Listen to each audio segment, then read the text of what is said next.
kulankan ayaa waxa wada qaatay qaar ka mid ah gaadiidleyda Soomaaliyeed ee ku dhaqan wadankan Uganda hay'adaha la dagaalanka argagixisada ee wadankan Uganda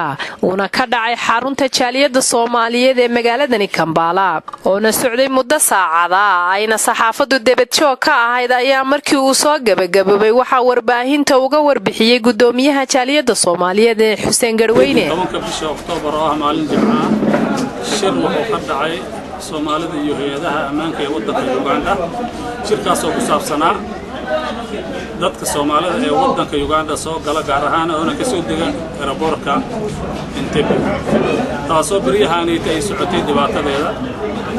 iyo Soomaalida wadanka soo qaada oo na soo dameynta wadanka soo gelisa dhanka dawladda waxay ballan qaadeen waxyaalihii aan u gudbinay oo cawasho ah inay dameeyaan ayna ballan qaadeen gaar ahaan dhalinyarada ka shaqeysata aeroportka gaadiidka leena inay guddi ay sameystaan marka anaga waxaan qosay oo kaliya Soomaalida nama qosaysay hay'adaha kale iyo dadka jaaliyada kale wadanka ku nool waxaan naga mas'uulan ka nahay waxay tahay jaaliyada Soomaalida ee wadanka Uganda ku nool haday u dhalan lahayd iyo hadii dibadda ay ka timid ay kuwaas ay mas'uulan ka nahay sidoo kale yana waxa Kalsan TV la hadlay qaar ka mid ah darawaliintii ka qayb qaatay kulankaasi khaasatan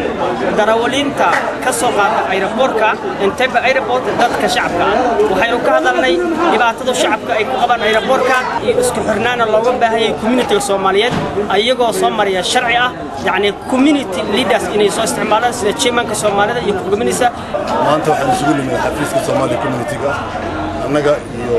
dhamaan saxaafadayna bada saxaafada oo aalaba ka shaqeysa waxyaabaha wanaagga ah fulisa kadib markii madaxda ugu sarreysay wadanka aan wada kulanay waxaan isla gaarnay in aeroportka dhibaatooyin ka jiro oo dhinac kasta meel la saari doono